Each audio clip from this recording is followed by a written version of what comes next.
লকেটের বিদায়ী হবে, ৭২,০০০ ভোট থেকে হেরেছে, কি বলবেন?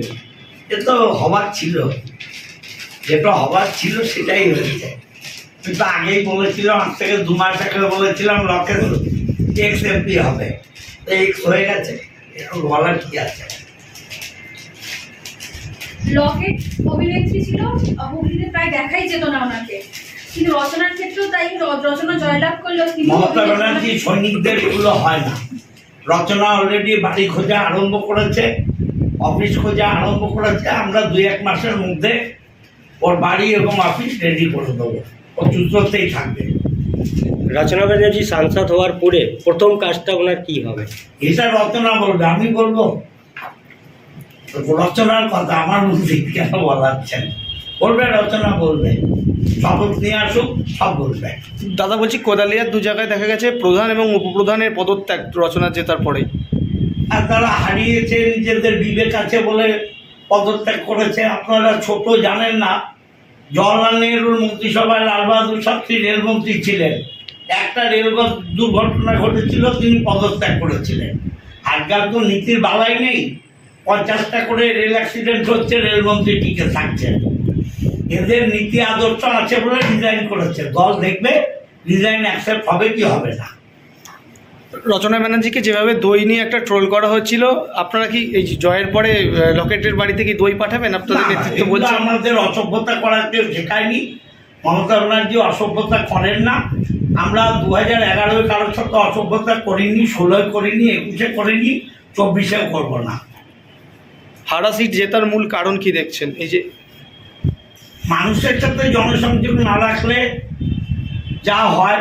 আবার অনেক জায়গায় ধর্মীয় মেরুকরণ হয়েছে, আবার অনেক জায়গায় হিন্দু মুসলিম হয়েছে, অনেক জায়গায় যেমন কলোনি বেড, সেখানে কিছুটা মোদির প্রভাব গেছে। আমরা অ্যানালাইসিস করছি, পরে বলবো। ২ শরিকের হাত ধরে স্কেচ করে নরেন্দ্র দামোদর মোদী আবার প্রধানমন্ত্রী হচ্ছে, এটা কত? 1 বছরের গভর্নমেন্ট মিলিয়ে নিন, 1 বছরে অনলি ফর 1 ইয়ার।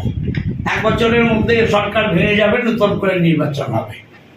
বলছি, তৃণমূল বিজেপির ভোট কাটাকাটি থেকে এই বিজেপি এবং সিপিএম এর ভোট কাটাকাটি থেকে কি তৃণমূলের বাড়তি ফায়দা হলো? না না, ও তো রামের ভোট বামে যাচ্ছে, বামের ভোট রামে যাচ্ছে।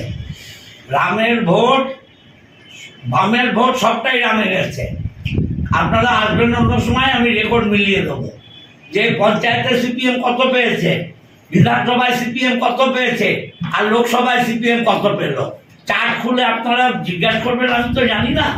আমি চার্ট ধরে বলে দেবো যে পঞ্চায়েতে এবং বিধানসভায় সিপিএম যা পেয়েছে তার 1%ও পায়নি। তাহলে সে ভোটটা গেল কোথায়? সবটাই গেছে বিজেপিতে। তাতেও আমাদের লাভ হয়নি। এখানে কল্যাণদার রেজাল্ট বেড়েছে, ওখানে আমাদের হারা সিট আমরা জিতিয়েছি। আরামবাগে গতবার ১,০০০ ভোটে আমরা জিতেছিলাম, এবার ৬,০০০ ভোটে জিতেছি। আইএসএফকে সংখ্যালঘু ভোট কাটাকাটির জন্য দাঁড় করানো হয়েছিল। আইএসএফ কিছু বোঝে না, মমতা ব্যানার্জি বোঝে। ওসব ফালতু যত সব ২ নম্বরই মাথা চাড়া দিয়ে উঠেছে ৩ দিনের জন্যে। ৩ দিনকে যোগী ওই কি বলে, ছাগলকে বলে রাম ছাগল। বলছি যে দিলীপ ঘোষ আর দেবশ্রী রায়কে সরানোর ফলে বিজেপির ভোট বাক্সে প্রভাব পড়ছে। আমরা কি বলবো? ওদের দল, ওরা কাকে সরাবে? ওদের পাশা লেজে কাটবে না, মাথায় কাটবে না, গলায় কাটবে, আমরা বলে দেবো? ওদের পাশা ওরা কোথায় কেটেছে ওরা বলবে। হারের পরে কি লকেটকে হুগলিতে দেখা যাচ্ছে? জেতার সময়ও দেখা যায়নি, হারের পর দেখা যাবে ভাবছেন কি করে? ও যখন এমপি ছিল তখনও দেখা যায়নি, আর এখন হেরে গেল আবার দেখা যাবে? আবার লড়তে আসবে। আমি যদি টিকিট পাই আমার বিরুদ্ধে লড়তে আসবে, লড়বে।